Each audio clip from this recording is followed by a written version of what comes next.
Picture two people sitting in the same coffee shop, same city, same Tuesday morning, same $4 latte in front of them. The first person is scrolling through their investment portfolio on their phone. Their net worth crossed $400,000 last month. They're 34 years old. They work a normal job. They drive a 2017 Honda Civic with 80,000 miles on it. Their apartment is clean, simple, and quiet. They slept well last night. The second person is also on their phone, but they're not checking investments. They're checking to see if their card will go through before they order a second coffee. They earn $140,000 a year. They have a BMW in the parking lot outside. They own a beautiful home in a nice suburb. They have a closet full of designer clothes and a garage full of equipment they haven't touched in months. And they haven't slept well in years. Same coffee shop, same morning. Two completely different financial realities. Here's what's wild. The first person doesn't earn more. They don't come from money. They didn't inherit anything. They didn't start a viral business or win anything. They simply learned a set of rules that most people will go their entire lives without ever discovering. Rules that have nothing to do with budgeting apps, nothing to do with cutting out avocado toast, nothing to do with suffering or sacrifice. One person is crystal clear about what money is actually for. The other is using money to perform a version of success they don't even fully believe in. Today, I'm going to give you the exact rules that separate these two people. And by the end of this video, you're going to look at your own financial life completely differently. Stay with me, because rule number 3 alone is going to change something fundamental about how you think about earning money. And rule number 7, most financial advisors will never tell you this one, ever. Let's get into it. Rule 1, stop paying for your past self. Here's something that nobody in personal finance talks about. Most of the money you're spending right now is not for the person you are today. It's for the person you used to be, or the person you thought you were going to become. That gym membership you signed up for when you were motivated in January, you're paying for past you's enthusiasm. That streaming service you subscribed to during lockdown when you had time to watch everything, you're paying for past you's boredom. That car payment on the luxury vehicle you bought when you got promoted 3 years ago and felt like you deserved to celebrate, you're paying for past you's excitement. Here's the brutal truth. Past you is expensive, and past you doesn't even live here anymore. Financially stable people do something every 90 days that most people never do once. They audit every single recurring charge in their life, and they ask one question: would I sign up for this today, knowing what I know right now? Not, did I want this when I signed up? Not, is this technically useful? Not, am I getting some value from this? Would I sign up for this today? That question is devastating to recurring expenses, because the answer, when you're being honest, is no to a shocking number of things. Here's what makes this rule so powerful. Recurring expenses are invisible. A one-time purchase of $500 feels significant. You think about it, you consider it, you might even sleep on it, but $49 a month disappears into the background noise of your bank statement. You stop seeing it, and yet $49 a month is $588 a year. Over 10 years, that's nearly $6,000, not counting what that money could have become if invested. Financially stable people hunt recurring expenses like their financial life depends on it, because it does. The rule is simple. Every 90 days, pull up your bank statement and highlight every recurring charge, every single one. Subscriptions, memberships, automatic renewals, monthly boxes, insurance add-ons, app charges, everything. Then for each one, answer the honest question. Would I sign up today? If the answer is no, cancel it before you close the statement. Not later, not this weekend, right then. The average person who does this exercise for the first time finds between $300 and $600 in monthly recurring charges they had essentially forgotten about. That's $3,600 to $7,200 a year disappearing silently. Stop paying for your past self. Past you had different priorities. Honor the person you actually are today. Rule 2. Treat your future self like a real person. Here's why most people fail at building wealth, even when they genuinely want to. They think of their future self as an abstract concept. a vague, distant version of themselves that will somehow handle things. Future me will save more. Future me will invest. Future me will have it figured out. But future you is not a concept. Future you is a real person. A real person who will wake up on a Tuesday morning with real bills, real pressures, real feelings, and real consequences for every decision present you made. Financially stable people have a very different relationship with their future self. They treat future them like a close friend they genuinely care about and want to protect. And this changes everything about how they handle money today. Here's what this looks like practically. When a financially stable person gets paid, the first thing they do before paying any bill, before buying anything, before spending a single dollar on today's needs, is pay their future self first. Not what's left over, not a percentage of whatever survives the month. First, non-negotiable, automatic. This is called paying yourself first, and you've probably heard of it. But here's what nobody explains about why it actually works. It's not really about the money, it's about identity. When you pay yourself first, even if it's just $50, you are sending your brain a message every single pay period. The message is, my future matters more than my impulses. My freedom matters more than my comfort today. I am the kind of person who builds wealth. Identity drives behavior, and behavior compounds over time. The person who automatically transfers $200 to their investment account on payday for 20 years doesn't just end up with more money than someone who doesn't. They end up with a completely different relationship with money, a completely different self-image, and completely different financial instincts. The rule here is this: automate a transfer to your savings or investment account on the exact day you get paid. Set it once, leave it alone. Make it so that the money moves before you ever see it or feel it in your account. Start with whatever you can.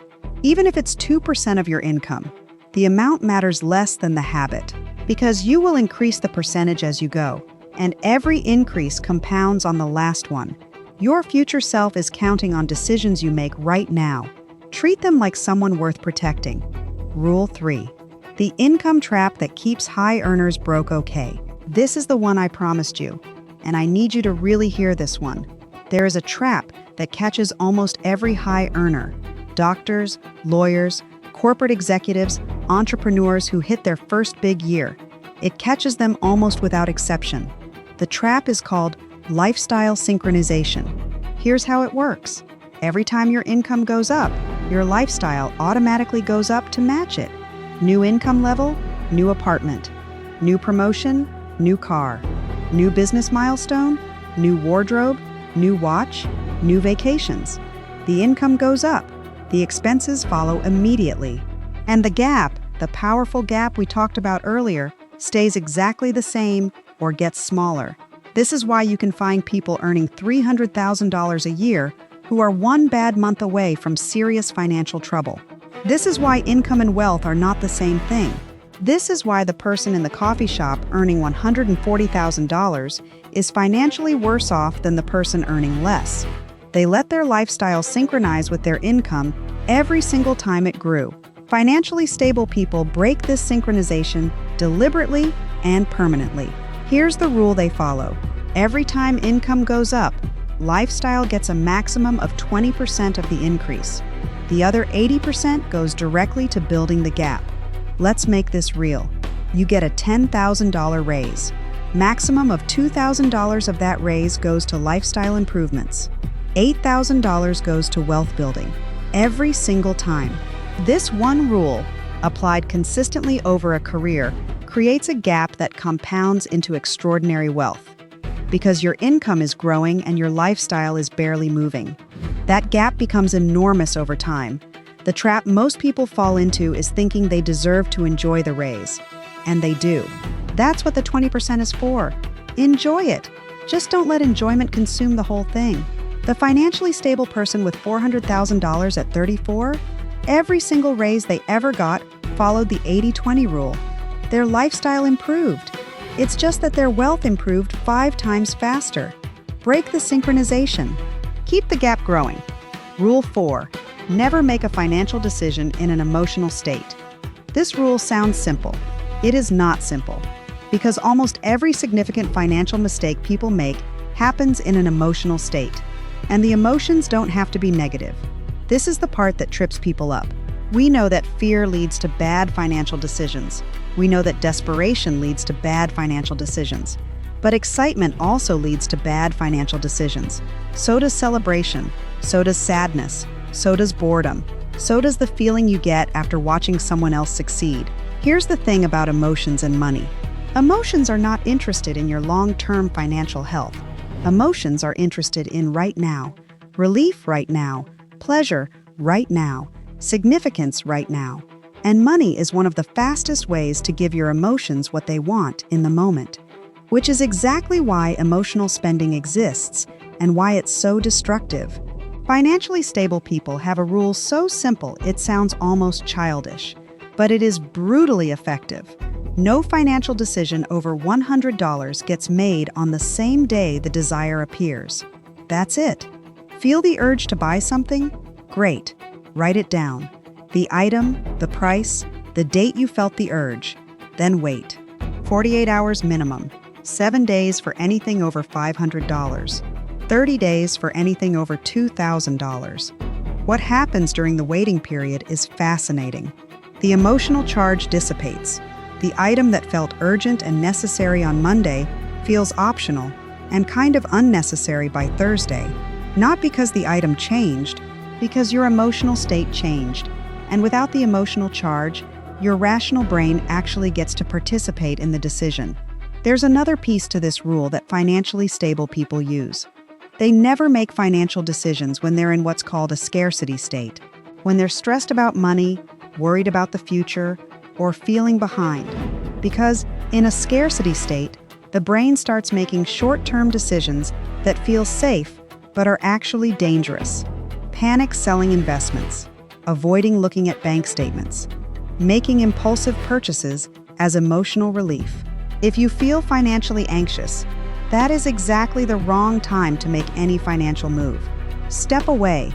Wait until you feel calm and clear. Then decide. Emotion is the enemy of financial decisions. Give every significant money choice at least 48 hours to cool down before you act. Rule 5. The comparison game has a hidden entry fee. Let's talk about something that is draining money from your life right now that you may not even realize is happening. Social comparison. Not the obvious kind. Not keeping up with the Joneses in some cartoon way where you buy a bigger car because your neighbor did. The subtle kind. The invisible kind. The kind that happens when you scroll through someone's vacation photos and feel a pull. When a colleague mentions a restaurant and you feel like you should know that restaurant. When someone your age buys a house and you feel like you should be buying a house. This subtle comparison creates what I call invisible financial pressure. It's pressure without a clear source. A vague feeling that you should be spending more, doing more, having more. And that pressure bleeds into spending decisions in ways you never consciously track. Financially stable people understand something important about social comparison. The comparison game has an entry fee, and it charges you forever as long as you're playing. Every time you make a spending decision driven by comparison rather than genuine desire, you pay that fee. You buy something you didn't actually want. You pay for something to impress people who weren't thinking about you anyway. You upgrade something that was perfectly fine because you saw someone else's version, and suddenly yours felt lacking. The financially stable person in that coffee shop doesn't play the comparison game, not because they don't care what people think, but because they chose a different scoreboard.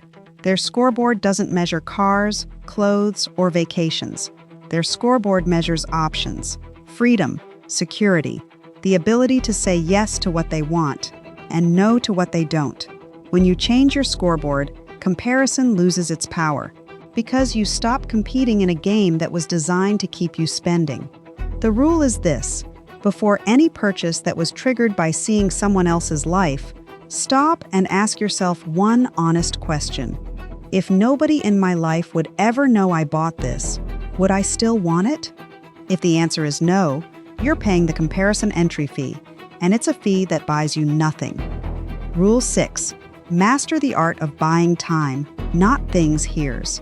A question that wealthy people think about that most people never consider. What is an hour of your life worth? Not philosophically, literally. If you take your annual income and divide it by the number of hours you work in a year, you get a rough number. Let's say it comes out to $30 per hour. That means every hour of your life that you spend working is worth $30. Now here's where this gets interesting. Every time you buy something, you're not spending money. You're spending hours of your life. That $300 item didn't cost $300. It cost 10 hours of your life. Financially stable people think in these terms constantly, and it changes what they choose to spend money on in a fundamental way. Because when you think in time instead of money, something becomes obvious very quickly. Spending money on things that save you time is almost always worth it. Spending money on things that just fill your space is almost never worth it. The financially stable person will pay a cleaning service $150 a month without hesitation. Not because they're lazy, because $150 buys them 5 hours of their life back. Hours they can spend with their kids, on their health, on their side income, on rest that makes them more productive. The same person will walk past a $50 decoration without a second thought, because that $50 doesn't give them anything except an object that needs to be dusted and eventually thrown away. Time is the only resource that is genuinely non-renewable. You can always make more money. You will never make more time. Here's how to apply this rule immediately. Write down 5 things you currently spend money on that give you nothing back except the object itself. Then, write down 3 things you don't currently spend money on that would genuinely give you time, energy, or capability back. Shift spending from the first list to the second list. Buy time, not things. Time is the only purchase that actually makes you richer. Rule 7. The secret wealthy people keep about financial advice. All right, I promised you this one, and here it is. Here is something that financially stable, genuinely wealthy people understand about financial advice that most people never figure out. Most financial advice is designed to keep you engaged with financial products, not to make you wealthy. Think about where most financial advice comes from: banks, insurance companies, investment platforms, financial advisors who earn commissions, publications funded by financial product advertisements. None of these sources have any financial incentive to tell you the simplest, most effective wealth-building strategy available, because the simplest, most effective strategy doesn't require their products, their services, or their expertise. Here's the strategy they don't want to be the headline. Spend significantly less than you earn. Invest the difference in a low-cost index fund. Do this for a long time without stopping. That's it. That strategy doesn't need an advisor, doesn't need a complex portfolio, doesn't need the newest financial product or a sophisticated tax strategy. It needs patience and consistency and the ability to ignore noise. Now here's the nuance. Some financial advice is genuinely valuable. Tax strategy at high income levels matters. Estate planning matters. Insurance matters. There are real reasons to work with genuine fiduciary advisors at certain stages. But the foundational wealth building? It's simple. Almost embarrassingly simple. The financially stable person at 34 with $400,000 didn't get there by finding the best stocks or timing the market or having an extraordinary advisor. They got there by spending less than they earned, automatically investing the difference every single month, and leaving it completely alone while the market did its thing over time. Compound interest is the most powerful force in personal finance. Not because it's complicated, because it's relentless. It works every single day, whether you're paying attention or not, as long as you don't interrupt it. The rule here is this: stop looking for the sophisticated strategy. The sophisticated strategy is a distraction that keeps you researching instead of doing. Start the simple strategy today, and then protect it fiercely from every complicated idea that tries to interrupt it. Simple, consistent, long. That's the formula. Rule 8. Build a financial identity before you build a financial plan. This is the rule that ties everything else together, and most people try to do it backwards. Most people try to change their financial behavior first and then hope that a new identity follows. They set a budget. They try to stick to it. They fail. They feel guilty. They try again. They fail again. The cycle continues and nothing actually changes. Financially stable people do the opposite. They build the identity first, and the behavior follows naturally. What does this mean practically? It means that before you open a budget spreadsheet, before you calculate how much to invest, before you apply any of the rules in this video, you need to answer one foundational question honestly. What is my current story about money? Because everyone has a story. The story is usually invisible. It runs in the background of every financial decision you make. And if the story is wrong, no amount of budgeting fixes it. Common stories people carry that silently destroy their finances. Money is for enjoying life, not hoarding. Rich people are greedy. I don't want to be like that. I'm just not good with money. I work hard. I deserve to treat myself. Things could fall apart anyway, so why not spend now? Money is complicated and stressful, and I'd rather not think about it. Any of those feel familiar? These stories are not true. They are beliefs formed by experiences, upbringing, and cultural messages. And they are running your financial life, whether you examine them or not. Financially stable people have a different story. It usually sounds something like this. Money is a tool that buys freedom. My job is to manage this tool well, so it works for me instead of me always working for it. That story produces completely different behaviors than any of the stories above. Without effort, without willpower, without discipline in the traditional sense. When your identity is, I am someone who builds financial freedom, the rules in this video don't feel like restrictions. They feel like expressions of who you are. Write down your current money story. Look at it honestly. Then write the story you want to have instead. Read it every morning for 30 days. You will be surprised at how naturally your behavior shifts to match the new story. Identity first, behavior follows. Rule 9. Protect your earning power like your most valuable asset. Everything we've talked about assumes you have income coming in, which means there's something that every single financial rule depends on that most people take completely for granted. Your ability to earn, your health, your skills, your mental clarity, your professional reputation, your relationships, your energy levels. These are the engine that powers everything else. And most people treat the engine like it's indestructible. It's not. Here's something financially stable people understand that others miss. Your earning power is your most valuable financial asset. And like any asset, it requires investment and protection. The person who earns $80,000 a year with skills that are growing and health that is maintained is in a fundamentally better financial position than someone earning $120,000 with stagnating skills and declining health. Because the first person's asset is appreciating, the second person's is quietly depreciating. What does investing in your earning power look like? It means spending money on your health without guilt. Sleep, nutrition, exercise, mental health support. These are not luxuries. They are maintenance on your most productive asset. It means spending money on skills that increase your market value. Courses, books, certifications, mentors, experiences that make you significantly better at what you do, or open entirely new income streams. It means protecting your professional reputation with every decision you make. Because reputation is the compound interest of your career. It builds quietly over time and creates opportunities that no resume ever could. It means investing in your relationships, professionally and personally, because your network is a financial asset that most people never consciously develop. Here's the rule.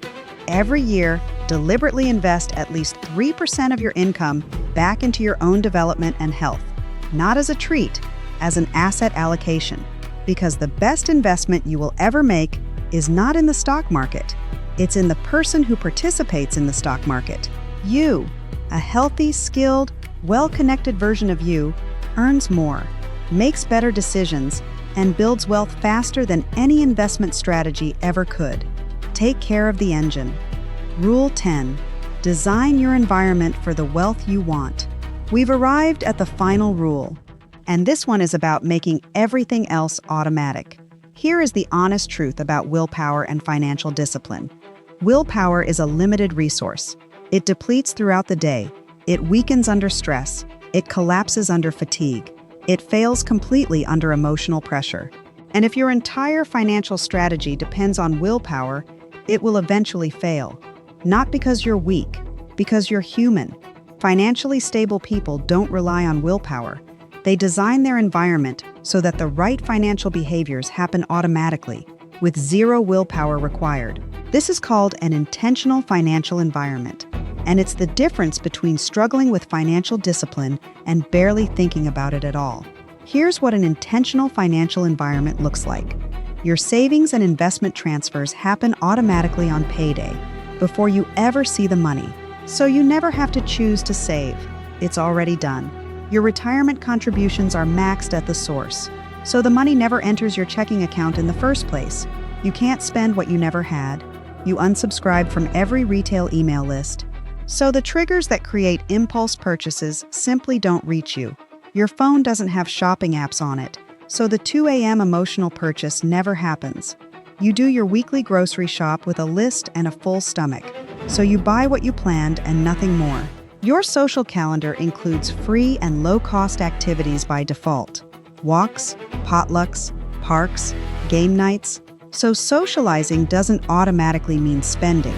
You have one credit card with a limit you set intentionally, not the limit the bank offered, the limit you chose. So overspending hits a wall before it becomes a crisis. You have your net worth dashboard visible, not your bank balance, your net worth. So you see the full picture of your financial progress regularly, and it motivates continued good behavior. Notice what's not on this list: extreme self-denial, constant monitoring, saying no to everything, spreadsheets you have to manually update every day. Financially stable people don't white-knuckle their way through good financial choices. They engineer their life so that good choices are simply what happens by default. That's the power of environment over willpower, every single time. Let me paint you a picture of what happens when a person applies all 10 of these rules consistently over time. At month 1, they've audited their recurring expenses and canceled $400 worth of things they no longer needed. They've set up an automatic transfer. They've written their new money story. At month 6, the savings are building. The impulse purchases have slowed dramatically, not because of discipline, but because the environment is different. The comparison pressure is weakening because the scoreboard changed. At year 2, the gap between income and expenses is significant. The investment account is growing. The skills investment is paying off in a higher income. The gap is getting wider in both directions at once. At year 5, the numbers look different, meaningfully different. The optionality is real. They could take 3 months off if they needed to. They could change careers without catastrophe. They could handle a genuine emergency without crisis.